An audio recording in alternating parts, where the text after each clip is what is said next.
하나님의 말씀은 출애굽기 10장 말씀 보겠습니다.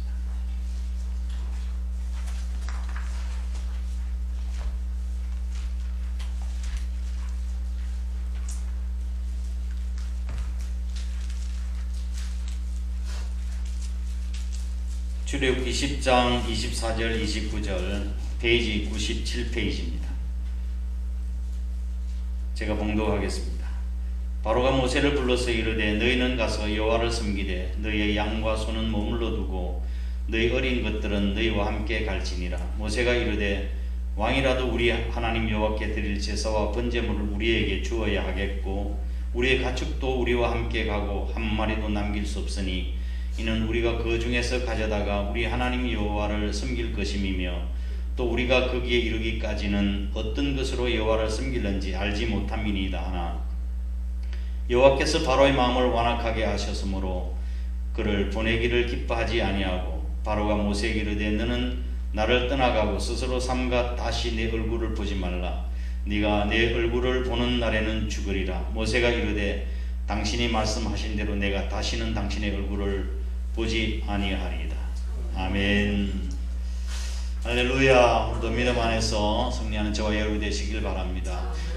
지금 우리는 영적 전쟁을 하고 있는 그리스도의 군사예요. 하루하루 매일매일의 삶이 영적 전쟁을 하고 있다는 사실을 좀 잊지 않았으면 좋겠습니다. 그 중에서 우리는 무슨 전쟁을 하고 있는가요? 가장 중요한 가치관 전쟁을 하고 있는 것입니다. 지금까지 살펴본 내용을 잠시 복습해드리면 이스라엘 백성을 놓아달라고 하는 모세의 요구에 바로는 거절하고 여러가지 재앙으로 만나자 타협안을 제시하기 시작하죠. 그 첫 번째 타협안이 뭐였습니까? 멀리 갈 건 뭐 있냐고 우리 애굽 땅 여기서 예배를 드리라. 예배 드리도록 허락해 주겠다고 이야기했습니다. 모세는 뭐라고 이야기합니까? 섬기는 신도 다르고 가치관도 다른데 어떻게 여기서 우리 같이 살라고 합니까? 그건 불가합니다 라고 이야기를 했습니다. 단호하게 이야기하자 바로는 두 번째 제안을 하죠. 뭐예요? 좋다. 가기는 가지만 너무 멀리 가지는 마라고 이야기했습니다. 이게 모세가 바로 다시 여차하면 바로가 이스라엘 백성을 다시 잡아오겠다고 하는 속셈이었죠.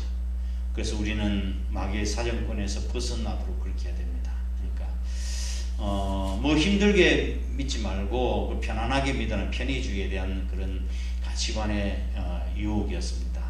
세 번째로는요, 이게 타협이 결렬되고 난 뒤에 하나님께서 애굽 땅에서 다시 재앙을 내리게 해줬죠. 가축에 대한 악질의 재앙과 그다음 독점과 우박과 그다음에 메뚜기 재앙이 내리자 경제적인 큰 타격을 입자 할 수 없이 또 모세를 불러서 세 번째 타협안을 제시합니다. 좋다. 가도 좋은데 너희 자녀들은 여기 두고 너희 장정들만 가서 예배드리라. 그렇게 이야기했습니다. 이것은 자식들을 붙잡아 두면 결국은 돌아올 것이라고 하는 속셈에서 한 말이었습니다. 그때 신앙적인 개인적인 건데 뭐라고 그렇게 강요를 하느냐, 너나 잘하라고 하는 그 사단의 유혹과 또 마찬가지예요. 그때 모세는 뭐라고 이야기합니까? 아니요, 우리는 다 함께 갈 거예요. 다 함께 믿을 거예요 라고 이야기했습니다. 세 번째 협상이 결렬이 되고 애굽 땅에 또다시 재앙이 내리는데 아홉 번째 재앙으로서 3일 동안의 깜깜한 흑암이 내려지게 되었습니다. 이에 다급해진 바로가 모세를 다시 불러서 네 번째 마지막 타협안을 제시합니다. 그것이 24절 말씀입니다. 24절 함께 읽어보겠습니다. 시작. 바로가 모세를 불러 가로되 너희는 가서 여호와를 섬기되 너희 양과 소는 머물러 두고 너희 어린 것들은 너희와 함께 갈지니라. 아멘. 좋아. 가도 좋다. 어린애들도 가고 다 가도 좋아. 그런데 양과 소는 여기 남겨두고 가라고 이야기했습니다.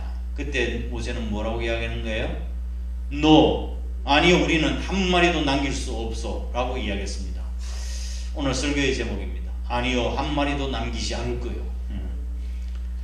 여기에도 마귀의 타협안에도 속셈이 들어있죠. 어떤 속셈이 있습니까? 재산을 놔두고 가면 적어도 나중에는 다시 돌아오겠다라고 하는 생각을 가지고 한 말이에요. 사람이라고 하는 것은 자식에 대한 애착이 크지요.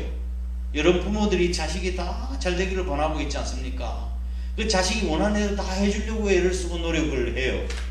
그 애착이 그렇게 강하죠. 그 자식과 함께 또 다른 하나의 애착 감정이 있는데 그게 뭐예요? 물질이에요. 물질.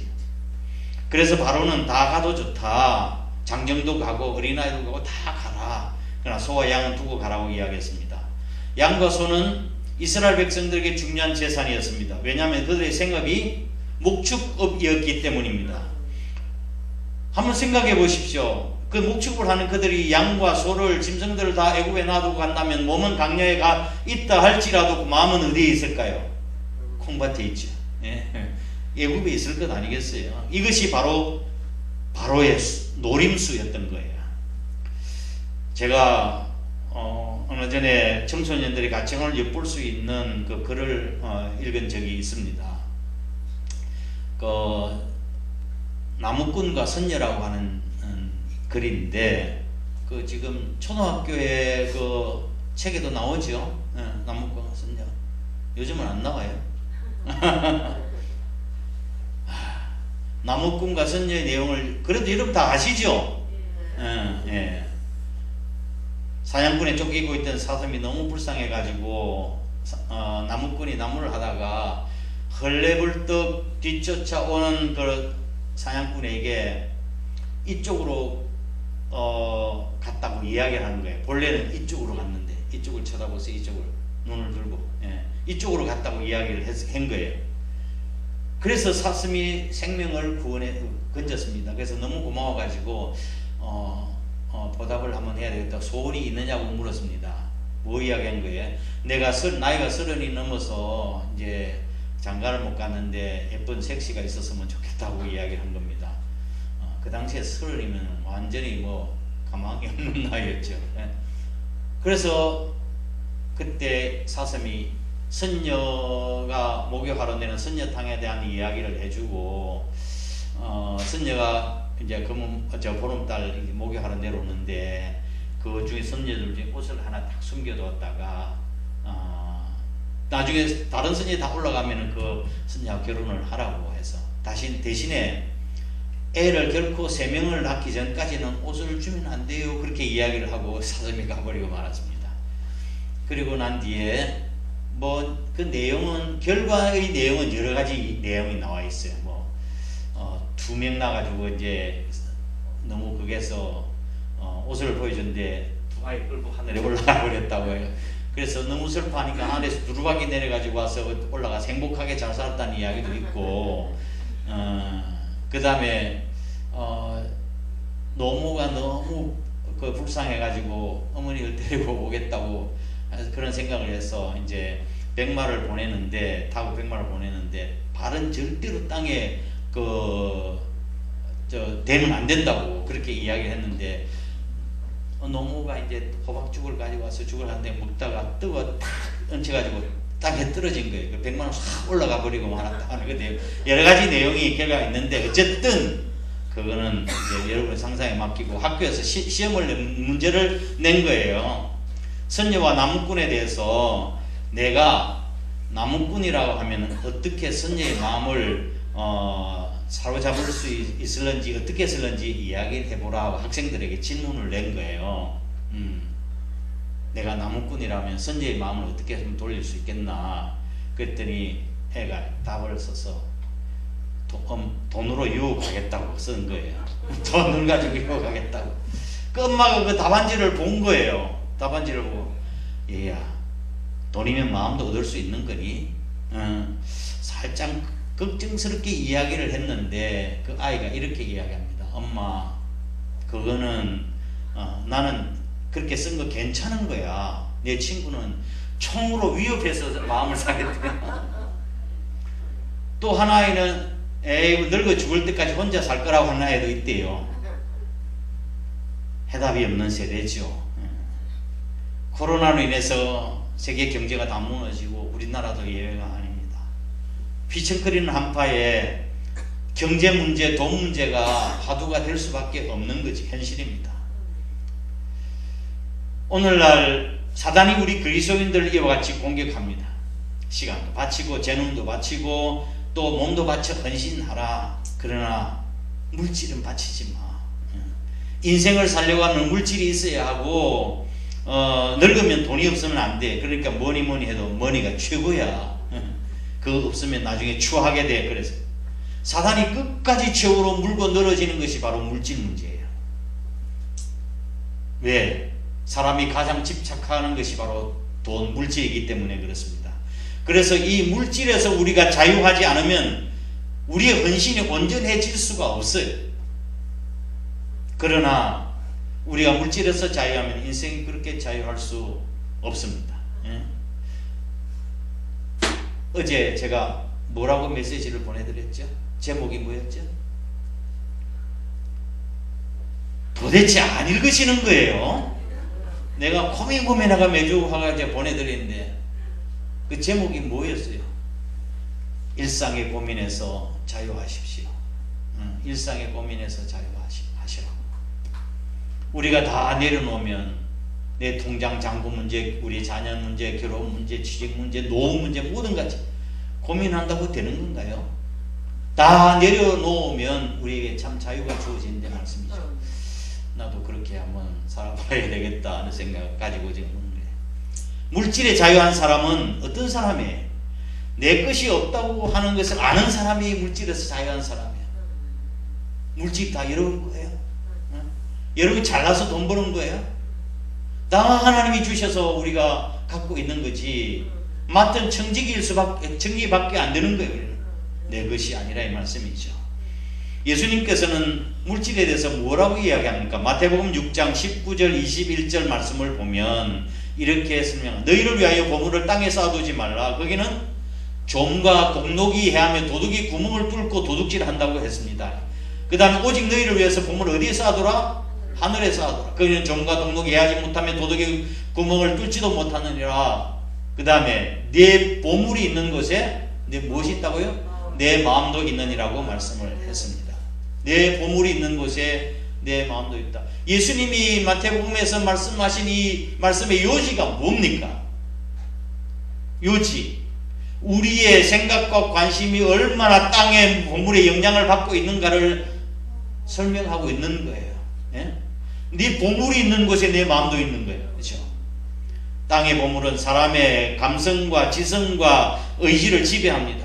종교관도 마찬가지예요. 종교도 물질에 의해, 종교관도 물질하고 별로 상관이 없는 것 같은데 물질의 영향을 받고 있는데, 왜냐하면 물질은 물질 문제에 국한되는 것이 아니라 마음의 문제이기 때문에 그런 거라고요. 겉으로 드러난 마귀의 최종적인 시험은 바로 물질적인 시험이에요. 그리고 그것이 최종적으로 우리 그리스도인의 성숙을 방해하고 있는 거예요.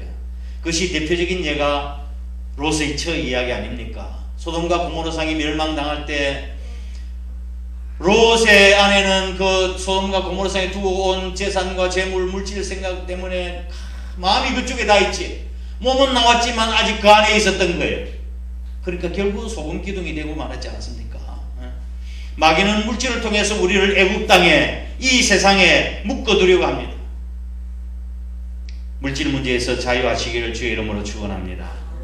예수님께서는 이와 같이 보물이 있는 곳에 내 마음이 있다고 말씀하시고 난 뒤에 결론적으로 말씀하시는 것이 마태복음 6장 24절 말씀인데, 한 사람이 두 주인을 섬기지 못할 것이 혹 이를 미워하며 저를 사랑하나 혹 이를 정히 여기거나 저를 경히 여김이라. 너희가 하나님과 물질을 겸하여 섬길 수 없느니라. 아멘. 물질과 하나님은 모두가 다 우리에게 전제군주적인 요구, 왕적 요구를 합니다. 물질은 뭐라고 해야 하는가? 물질 네가 갖기를 원하느냐? 네가 물질 갖기를 원하느냐? 그 나에게 절하면 천하만국의 영광을 너에게 주겠다고 이야기합니다. 우리로 하여금 전적으로 물질만 위해 살기를 요구하는 것이 물질이에요. 하나님도 그러하십니다. 마찬가지예요. 너희가 진정으로 행복하기를 원하느냐?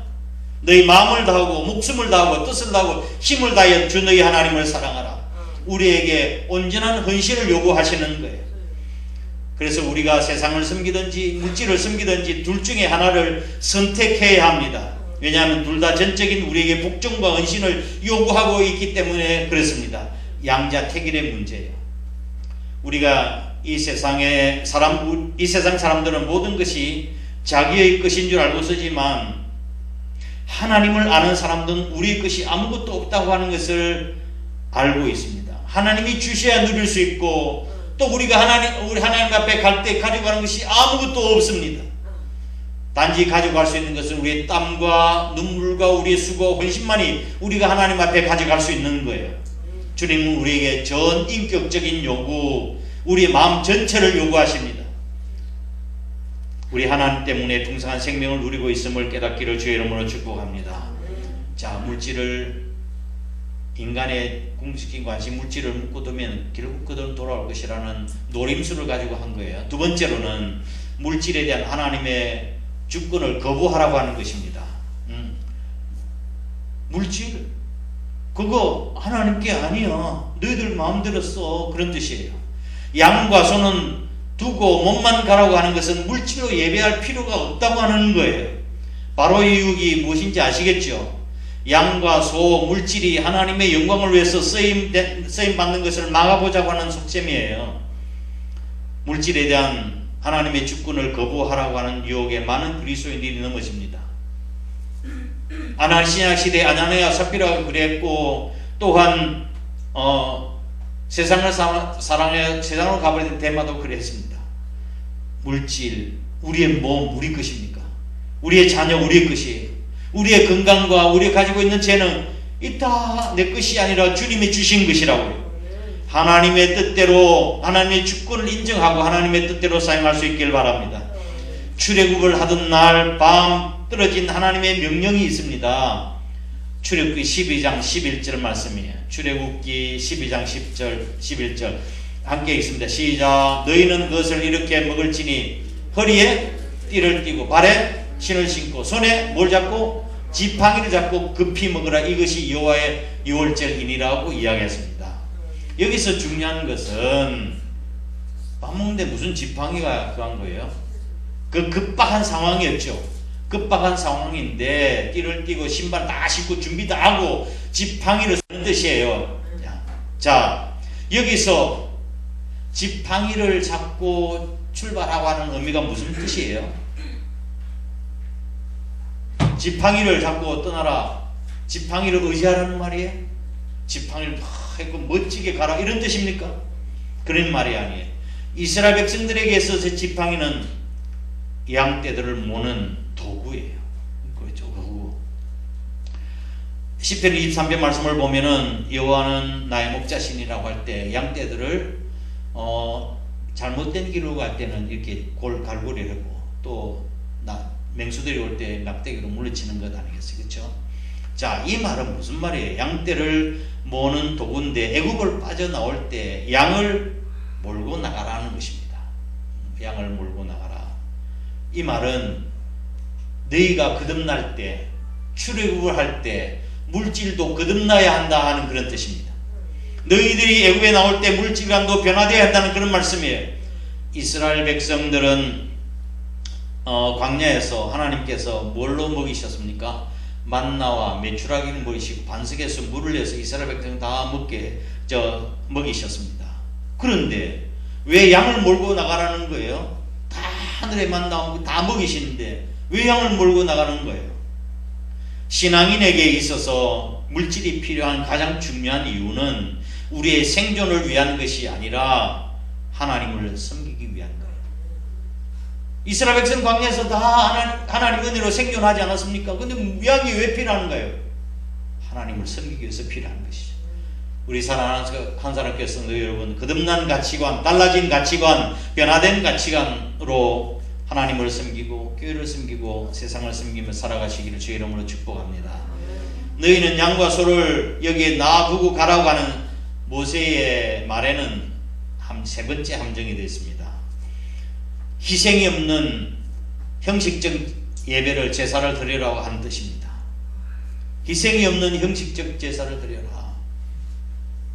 모세는 뭐라고 이야기하죠? 양과 염소를 두고 가라고 하는 말에 모세는 25절 26절 말씀에 이렇게 이야기를 합니다. 25절 모세가 이르되 왕이라도 우리에게 하나님 여호와께 드릴 제사와 번제물을 우리에게 주어야 하겠고 우리의 가축도 우리와 함께 가고 한 마리도 남길 수 없으니 이는 우리가 그 중에서 가져다가 우리 하나님 여호와를 섬길 것이며 또 우리가 거기에 이르기까지는 어떤 것으로 여호와를 섬기는지 알지 못합니다 라고 이야기했습니다.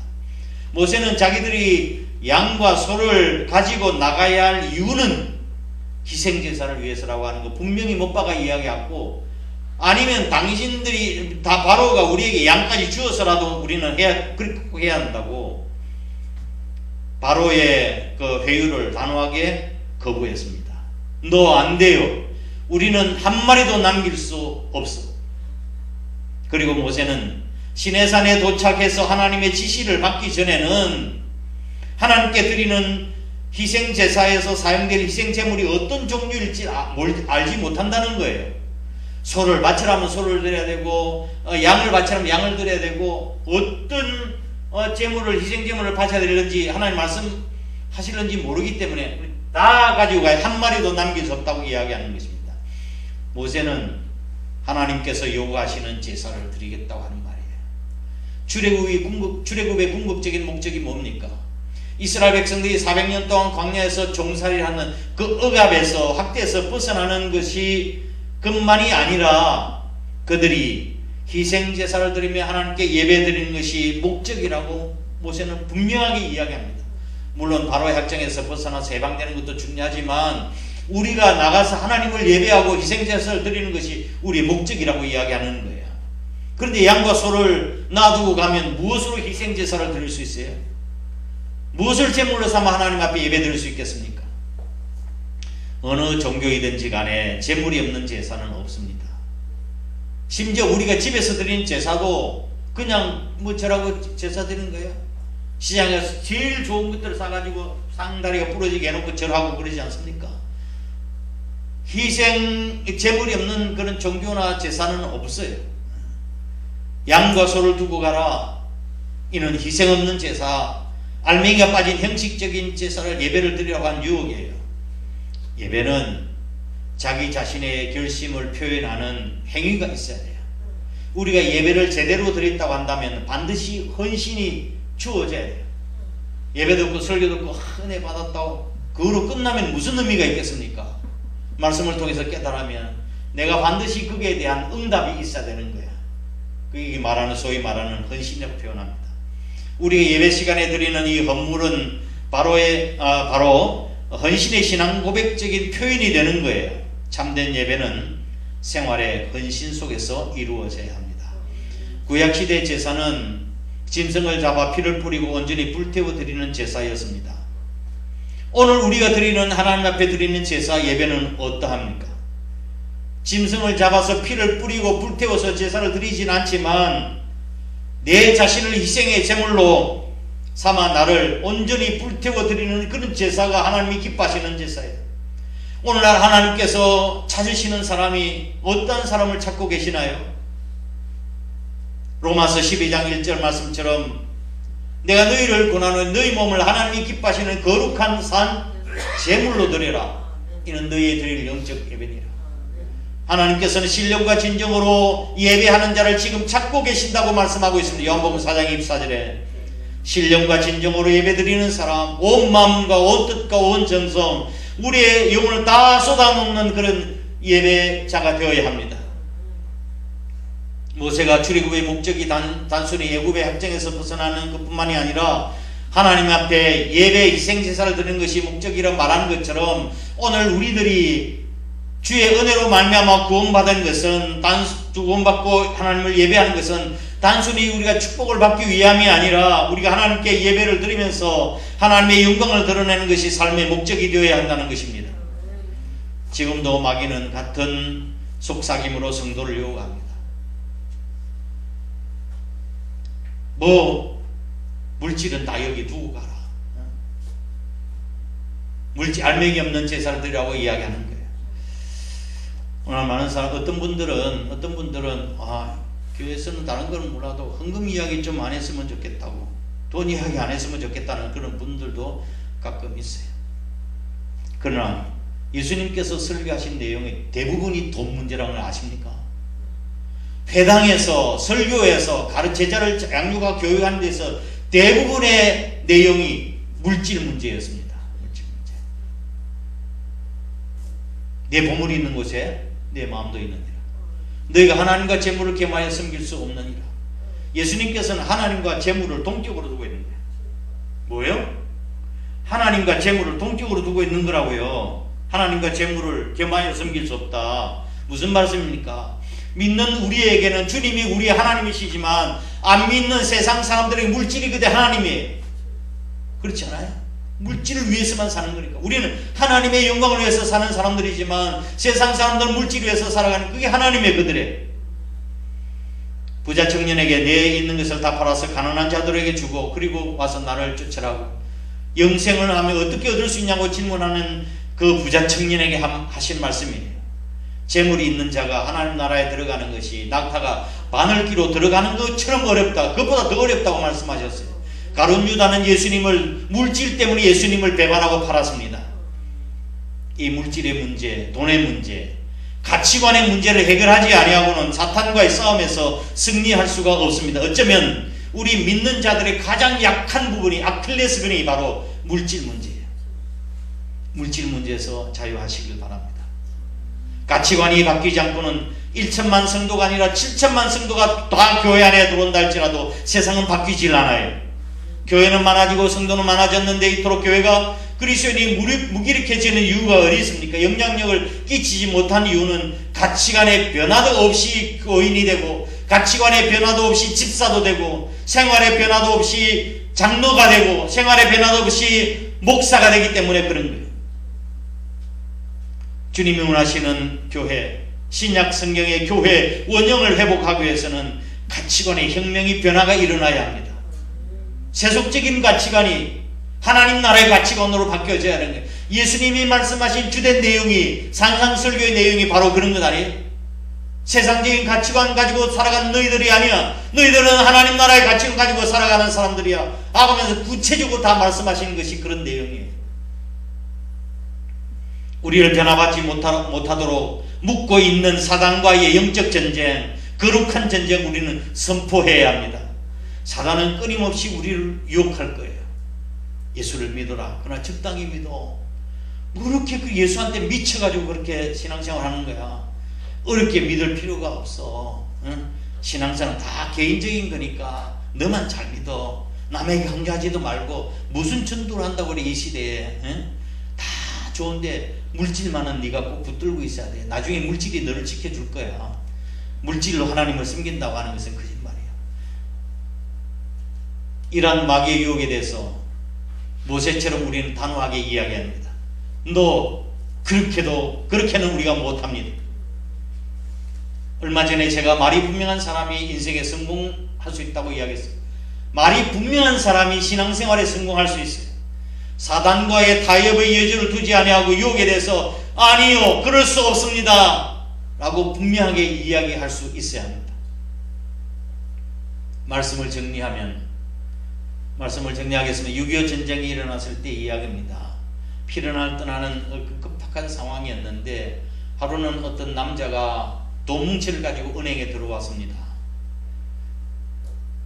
은행 직원은 그 남자를 보고 매우 난처한 표정으로 말합니다. 예? 이 시국에 은행 빚을 갚겠다고요? 전쟁통화에 그 대출 잔고가 어디 있는지 모르는데 일부는 다 부산으로 다 보냈고 피난 보냈고 지금 일부는 다 없어지고 말았다고. 돈을 빌린 대부분의 사람들은 돈을 갚지 않아도 된다고 생각하는데 당신은 그래도 갚으시려고 하는 거예요? 물었습니다. 은행 직원의 말에 남자는 조금 고민이 되기 시작했습니다. 내가 돈을 갚는다고 한다면 뭐 근거가 없는데 은행 직원이 자기 호주머니에 넣어도 아무것도 모르는 거잖아요. 그런 상황에서 머뭇거리고 있는데 시편 23편 2절 3절 말씀이 3절 4절 말씀이 생각이 났습니다. 시편 24편 3절 4절 여호와의 산에 오를 자 누구며 그의 거룩한 곳에 설 자가 누구인가. 곧 손이 깨끗하며 마음이 정결하며 뜻을 허탄한 데 두지 아니하며 거짓 맹세하지 아니하는 자로다. 이 말씀이 딱 생각이 난 거예요. 그래서 남자는 돈을 갚았습니다. 맹세한 거 빌린 돈이니까 갚아야 되죠. 그리고 영수증 한 장을 받았어요. 6.25 전쟁이 끝난 후에 남자는 저 부산으로 내려가서 제주도에서 생선을 공급하는 군납 사업을 하기 시작했습니다. 군납 사업. 그래서 계속해서 물량이 너무 많이 밀리는 거예요. 장사가 너무 잘 되고. 그래서 이거 받아서 하는 것보다도 내가 원양 어선을 하나 구입을 하면 좋겠다는 생각이 들었어요. 그래서 돈은 없으니까 은행에 대출을 받으려고 은행에 갔습니다. 그러나 그때는 뭐 전쟁 후라 은행에 대출을 받을 수 있는 길은 하늘의 별 따기였습니다. 도저히 받을 수 없다고 이야기하는 소리를 듣고 아이고 안 되겠구나 포기를 하려고 하는데 그 은행에 빚을 갚은 영수증이 있잖아요. 그걸 딱 보면서 사실 좀 빌려달라고 제가 약속은 틀림없이 지키겠다고 영수증을 딱 보여줬어요. 그랬더니 은행 직원이 당신이었군요. 피난 중에서 빚을 갚은 사람이 있다고 내가 전해 들었는데 세상에 이런 사람도 있구나 하는 생각이 들었습니다. 당신의 정직함은 은행가에서 지금 전설처럼 회자되고 있다고. 그래서 또 빌렸어요. 융자받은 사업 자금과 그 다음에 은행권의 신용을 바탕으로 성공적인 사업을 펼쳐나갔습니다. 이분이 바로 한국유리공업 주식회사의 설립자이자 한국기독교 시립인 회장을 맡았던 고 최태섭 장로님이십니다. 한국유리 주식회사 회장이셨죠. 너무 신실한 거예요. 저는 기업인들 정직하지 못한 기업인들이 많아서 실망할 건데 저는 존경하는 두 분이 있어요. 유한양의 유일한 장로, 유일한 씨하고 최태섭 장로님이에요. 이 세대의 추세는 자꾸 예수 믿어도 적당히 믿으라고, 대충 믿으라고, 손에 안 보는 수준에서 믿자는 거예요. 그러나 우리가 진정 하나님께 쓰임받는 역사를 이루고 난다면 이 세대의 추세를 따르지 말고 거룩한 고집, 거룩한 원칙주의를 지켜야 합니다. 이날은 내가 생명을 걸고 지켜야 될 거다. 내가 하나님 말씀대로 내가 생명을 걸고 순종하며 살겠다고 하는 거룩한 고집이 있어야 돼. 세상과 타협하고 물질과 타협하고. 그러면 우리가 어떻게 승리로운 삶을 살아갈 수 있겠어요? 모세는 출애굽 8장 27절 말씀에 이런 이야기를 하고 있습니다. 출애굽 8장 27절 우리 하나님 여호와께 제사를 드리되 우리에게 명령하시는 대로 하리라. 하나님께서 나에게 명령하신 대로 내가 하겠다. 모세는 하나님의 명령 그 뜻, 그 원칙을 관철을 하겠다고 하는 것입니다. 모세의 고집은 인간적인 고집이 아니에요. 우리가 인간적인 고집을 부리면 쓸데없는 고집을 한다고 이야기하지만 똥고집이 되지만 이렇게 하나님의 말씀과 명령에 원칙적으로 순종하는 고집을 부리는 것은 거룩한 고집이에요. 오늘 본문 뒤에 출애굽기 12장 31절 32절 한번 보실까요? 밤에 바로가 모세와 아론을 불러서 이게 마지막 10번째 재앙을 내린 거예요. 그러니까 모세는 바로는 결국 두 손을 듭니다. 모세를 불러서 너희와 이스라엘 자손은 다 일어나 내 백성 가운데 다 떠나라. 너희 말대로 가서 여호와를 섬겨라. 32절 너희가 말한 대로 너희 양과 너희 소도 몰아가고 나를 위하여 축복하라. 애들 데려가도 좋고 다 데려가라. 그리고 양과 소도 데려가라. 다 그렇게 결국은 모세는 바로는 항복을 했습니다. 여기서 중요한 단어가 있습니다. 너희가 말한 대로. 31절에도 너희가 말한 대로. 마지막 절에 그렇죠? 마지막 절 31절 끝부분에 보면 너희가 너희 말대로 가서 여호와를 섬기면 32절 너희가 말한 대로 너희 양과 너희 소도 몰아가라. 두 번이나 반복하죠. 이 말은 모세가 여러 가지 유혹과 협박을 해도 모세는 끝까지 자기 믿음을 지켰다고 하는 것입니다. 마귀의 세력과 협상하지 않겠다고 하는 것입니다. 진짜 고집은 이럴 때 부리는 거예요. 엉뚱한 고집 피우지 말고 하나님 말씀대로 제가 그렇게 하겠습니다. 말씀대로 살겠습니다. 이유도 붙이지 말고 핑계도 붙이지 말고 어떤 조건이나 타협도 내세우지 말고 하나님의 명령대로 그대로 고집하고 순종해 역사가 일어나고 하나님의 축복이 임하며 승리할 수 있는 것입니다. 너희의 양과 소는 두고 가라. 아니요, 우리는 한 마리도 남기지 않을 거예요. 분명한 이 말에 마귀도 굴벽하여 네 한 말대로 해라 라고 선하게 만드는 저와 여러분 되시기를 주의 이름으로 축복합니다. 다 함께 일어나셔서 손에 있는 부기보다 찬양하고 결단하겠습니다.